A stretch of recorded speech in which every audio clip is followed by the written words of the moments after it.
Fundamentals of Mixing, Lesson 17, Functional Compression, Part 2. So we're going to pick up where we left off. You can see the screen with the guitars. Left off exactly where we had it. Okay, so now the one thing I did forget here on the guitar front is the guitar solo.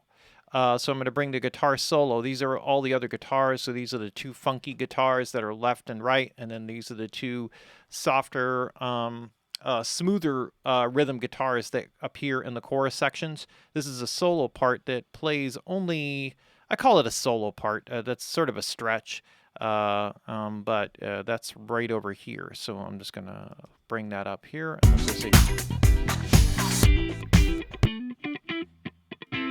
So if I want this to really pull forward, what I'm going to do is I want the slow attack.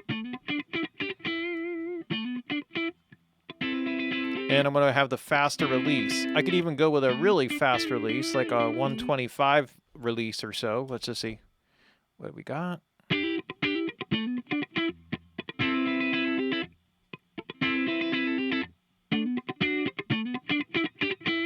I'm actually, now, normally I don't do this, but I like the way that it sounded with a heavier compression. For a functional compressor, it's still going to give me a fast release.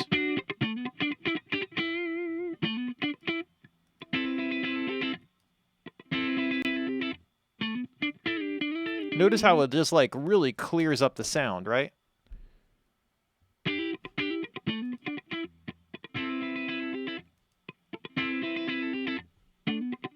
Right? Really focuses it down. That's just really like what we want.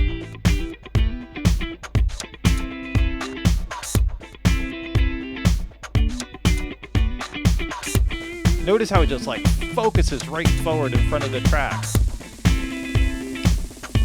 And then pulls back when bypassed. Right?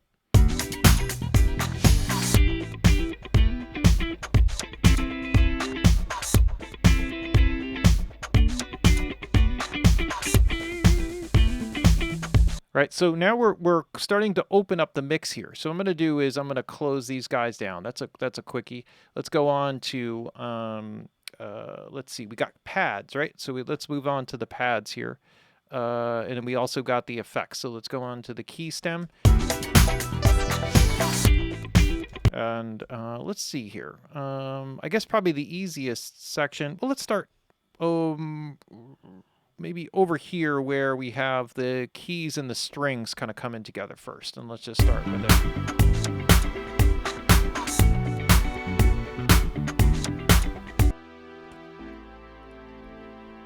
Now, for something like this, I will probably switch this out later down the line and go with a trying to think of the right way to describe this. What I'll probably go with a vintage compressor on this to kind of warm it up. But just to show you the general approach here, I'm going to go long with the release on this, all right, on this pad.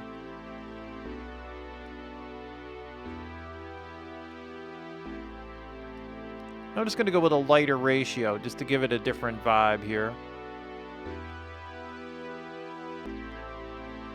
Maybe give it a smoother character, whereas I want a more aggressive rhythmic nature, and so I'm going to the higher ratio. And that's kind of like a little bit more exclusive to the SSL channel.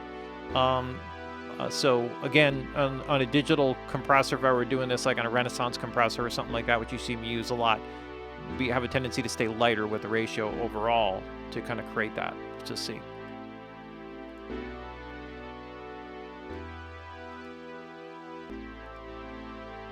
Right, so here I would like it kind of solidifies and focuses in. Right, maintains a nice space. And now let's hear this up against what happens with the strings. We'll start by bringing this up on a separate plugin window. I'm not sure exactly what to do here. Let me think. If I go with a fast attack, to make this work, I'm going to go with a faster release time, probably half of what I have on the pad to create the separation. So let's just see what that sounds like. That way I can kind of set this back overall in the mix. Oops. What did I do? I think I just...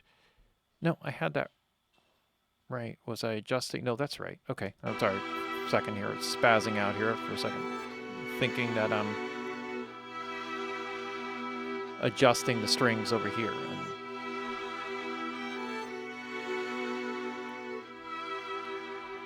But I'll keep that ratio the same because it'll have a lighter character to the compression.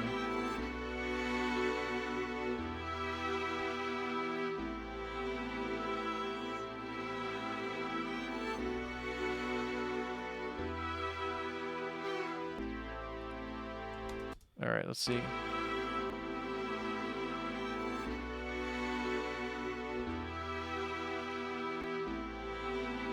So again, like you can hear how like the pad pulls back and the strings forward just a touch.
I'm on the fence a little bit about the strings here, but I'm going to hold on to it for a second. Let's just kind of see what happens as I start to bring in some of the other elements. So part of the reason with this is that, you know, with the Rhodes, because it's a quicker setting, let's just kind of see, because I wanted to just see what I did here. I filtered that down pretty tight, so I probably want to do a fast release on this, but let's just see. If I go over to where the Rhodes are playing, that would be helpful. And then let's just see what we got. This would lend itself towards a faster release time.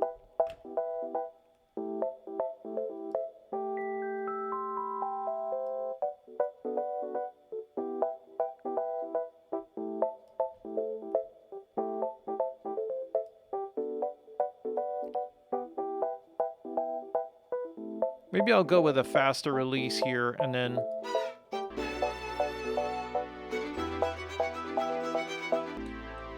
see if I make this the same as the strings.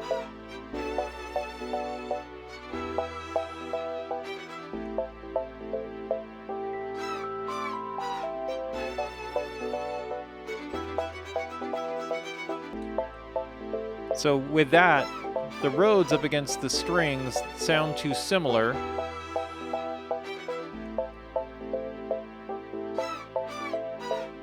A little better separation there at 250 if I go to 125 or thereabouts. Let's go back.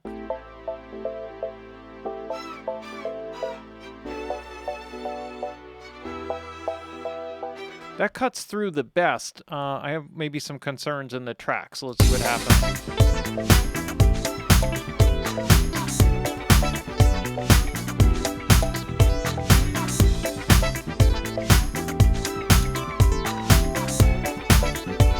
So actually what happens is that faster release time makes the Rhodes a little bit cold sounding. Notice how it warms up here at 250.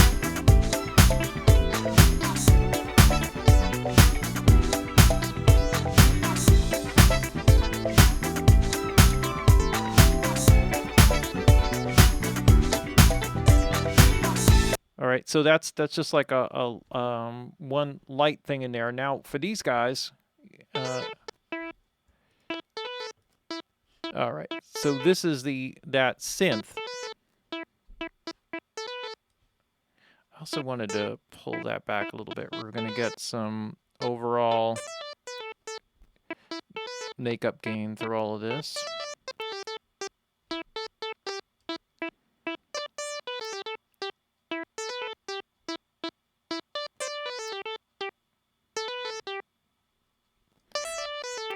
All right, so if I go with the slow attack here, let's just see. I'm going to stay with the lighter ratio here to kind of keep in line with all the keyboards.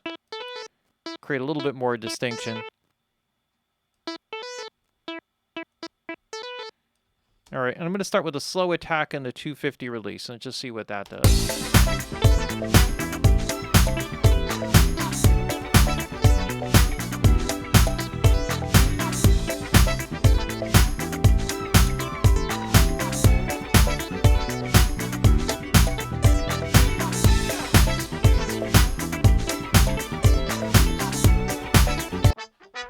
And then let's take the horns here. If I want the horns to be a little more distant, which I do, I'm going to go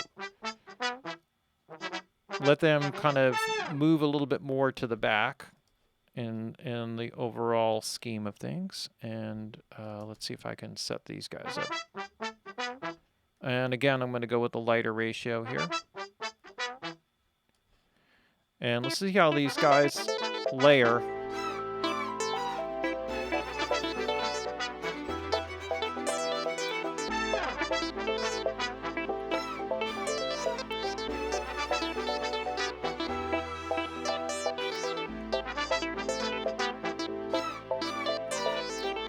So just notice the separation within these instruments themselves.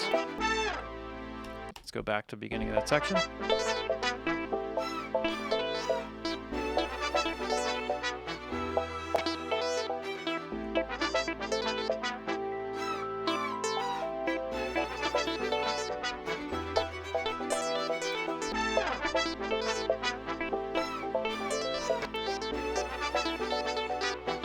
All right, so you can hear how that like opens up that section. Let's hear what this sounds like in the context of everything else.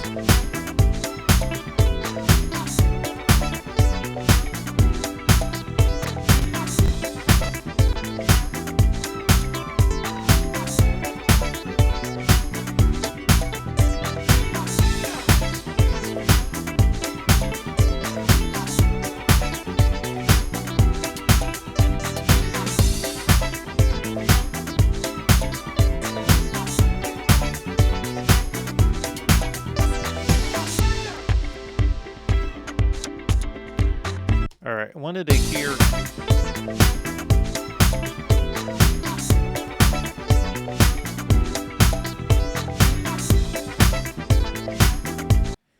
I'm going to go back here for a second. I'm going to warm these guys up a little bit. I'm going to slow this down to like a quarter note, right, to give them a little bit more depth.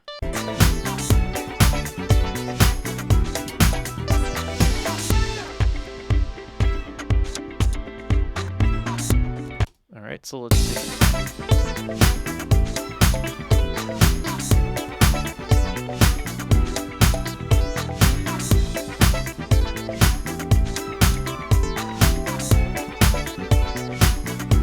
All right, so now let's go with all right, so this is our original mix, no processing. I've tried to minimize the amount that I'm moving the faders and in generally trying to balance out the gain structure as I'm kind of going along here with this. Part of the loudness is in the separation and the size, not in the actual gain structure going up, although there is some of that going on. I have to kind of keep an eye on this because it looks like it's getting a little bit on the heavy side here. And I don't want to be creating any gain on this side of things. So the peaks are kind of riding higher than anything. The RMS signal is still relatively pretty low. All right, so let's just listen to what we have. Oops. So that's just subtractive EQ. And let's go back to the heavy section.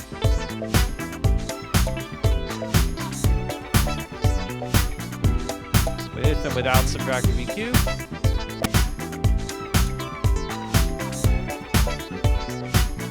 And then this is subtractive EQ and compression.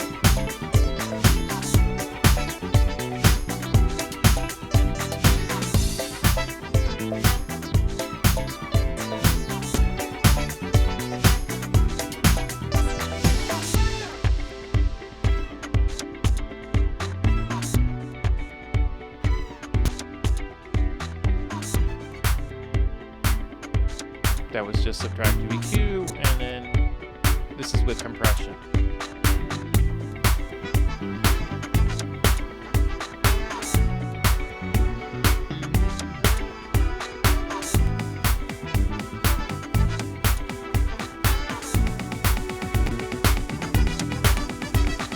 Focus on just the front back depth, okay? And the up down height, right? Right, so it's much more boxed in the middle here.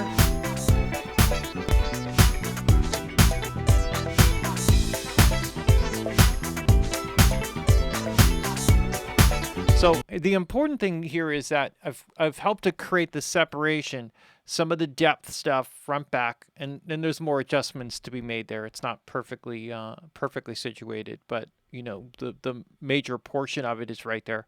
And so now what we have is the like the openness, the front, backness, and the height kind of opening up, and then there's space, but we haven't taken and butchered any of the instruments. Like I haven't added any high frequency, or I think there's one track like on a guitar or something where I boosted some mid-range around 1K or 800 or something.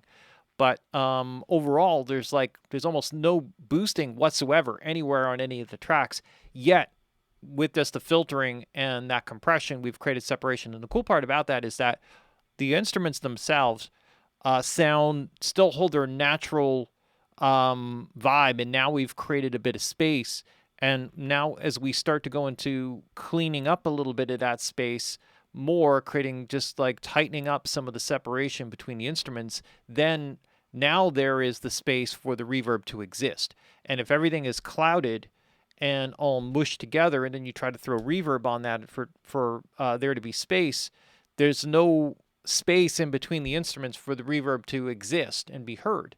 And so if you try to throw reverb onto a sound, and it's just like, I can't hear it. I solo it up. It sounds beautiful. Love it. Put it in the mix, and it's not there because there's not the space for it. You haven't created the space between the instruments for that reverb to exist.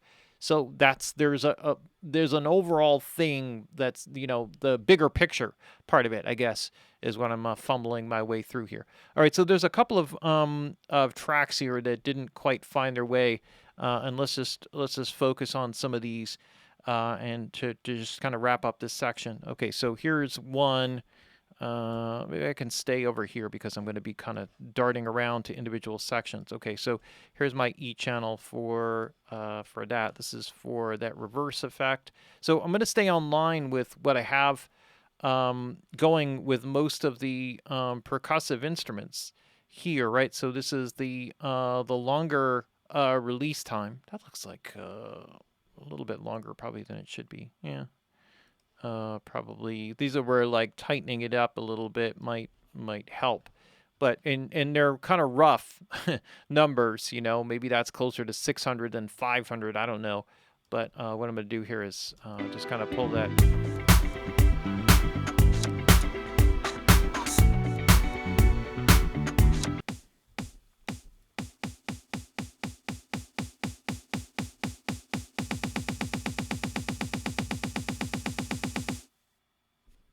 And one way that I could do this, because it's just an effect, I could actually take this and make it faster.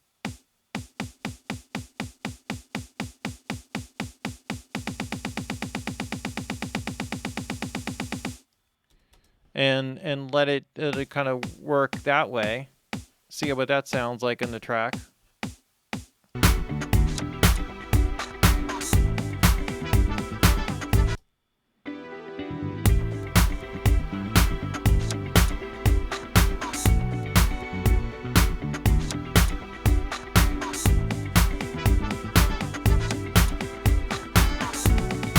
And it definitely cuts through more with that faster release. Now, if I go back to the 500 where I had it before,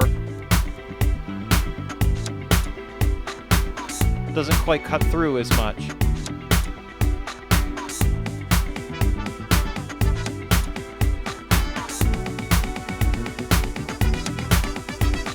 Maybe some medium is like 250.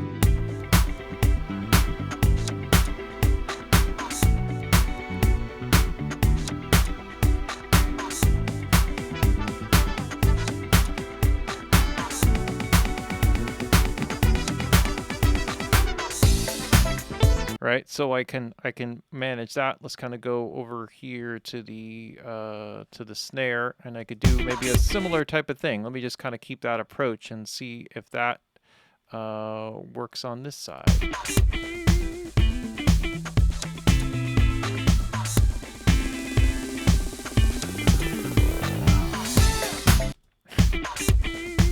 You get to those really fast. I'd love to see a drummer actually play that fast.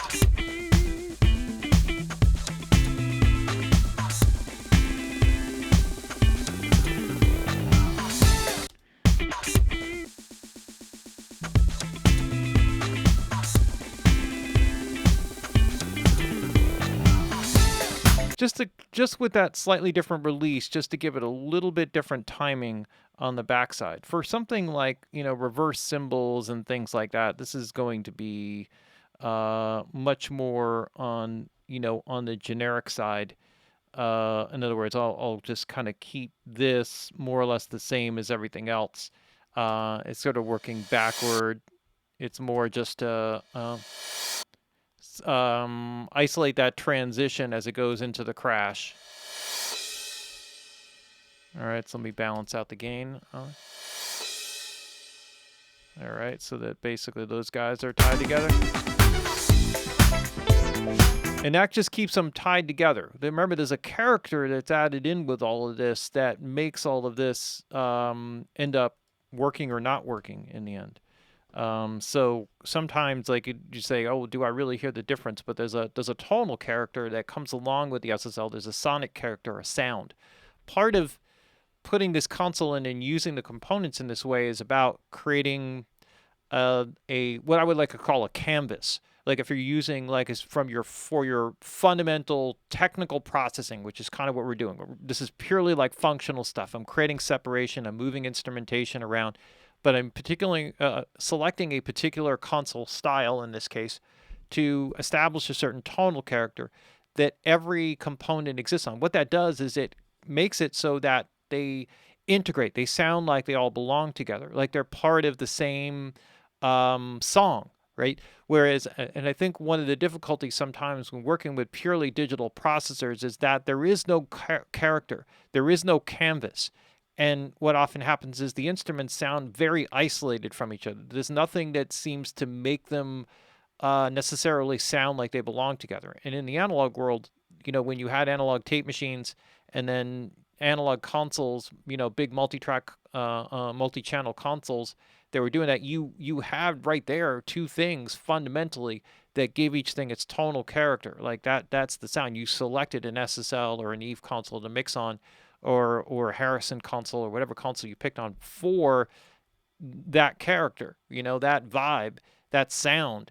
And that now becomes part of the overall thing, which glues it all together. And I think that's somewhat of a shortfall on the side of working with you know, just sort of generic digital components, where you get the functional process, but you don't get the character in it. All right, so here this is just like this is just fast attack type of stuff.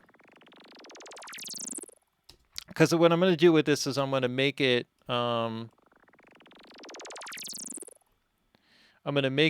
sound a little bit more distant. So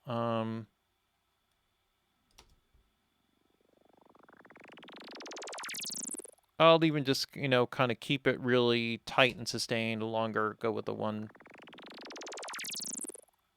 right, with a long release on that, just to kind of keep it more or less contained. And then there's another one on here, which is like the opposite.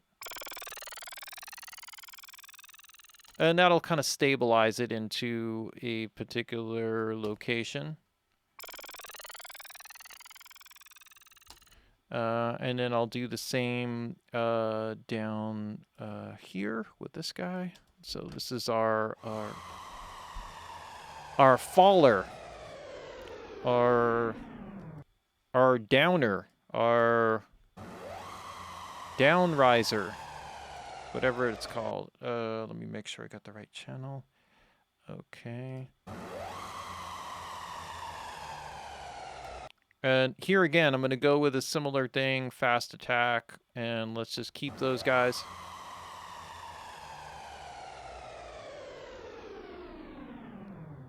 Stabilized, and then I'm going to do a similar thing here with, oops, got to open that up just a little bit more to get that guy. All right, there we go. I think I need to go back to this guy to adjust. Oh, I did. All right, I got the output gain.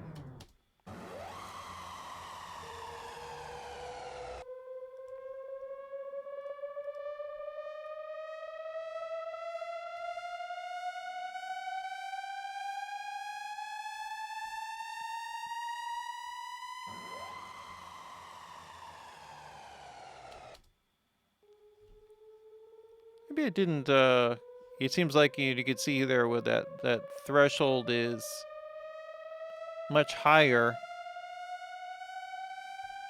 relative. I don't know that I ever pulled the gain down on this guy, but that's all right. Let's just leave it for it. So what happens is with that fast attack and that long release, I'm creating more of a, like those guys behind, like you hear the guitar is definitively out in front of them, right?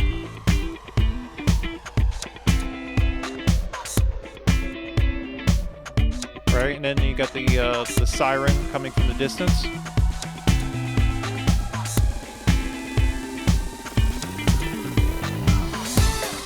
So if I now, I'm just going to bypass all of those. Now listen to that same section.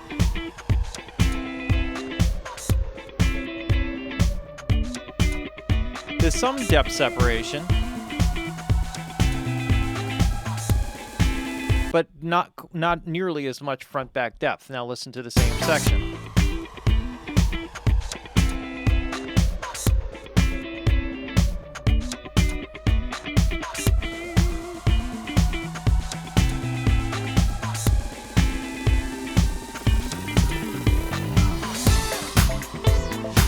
So you can see how all of these things kind of coordinate together. Let's see. Is there one other thing that I want to do? Maybe listen from the top, and then let's get an overall perspective on this. I will go back and forth between some varied settings here, just to kind of show you.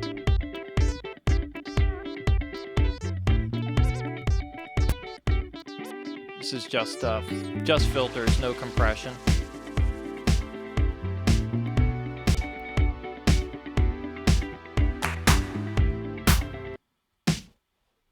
Why does that guy sound louder?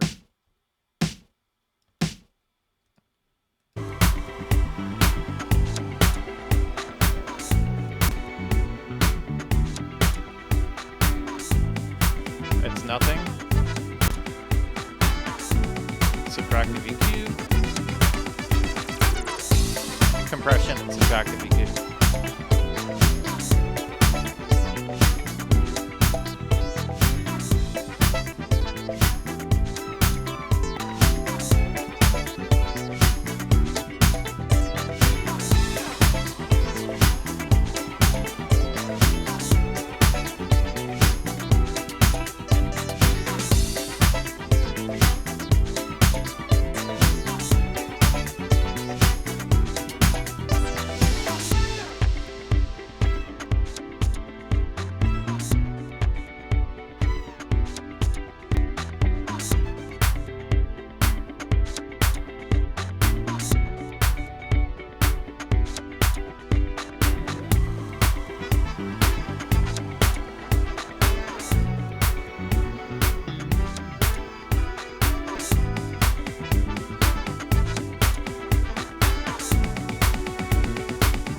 Okay, I think that covers the basic idea of it. That layering, that functional compression, the way that I do it, again, with every component or whatever I select, it'll be slightly varied or different. If I was working with a digital like a Renaissance compressor, which I really like because it has the opto electro characteristic, which changes the release shape, which gives me another level, and then you have the actual numbers to work with. I can get a little bit more detailed with each instrument as I'm working along, so I could set different attack stages. So maybe some of the guitars have like a closer to a 10 or 15 millisecond release. Some of them are like 1 second or 3 seconds. Some are like more in the 25 to 30 range. And then, I can create different graduations of depth with them. But you can hear even just with this how this kind of layers on, and it will expose other problems as we go along farther and start to tweak in the mix.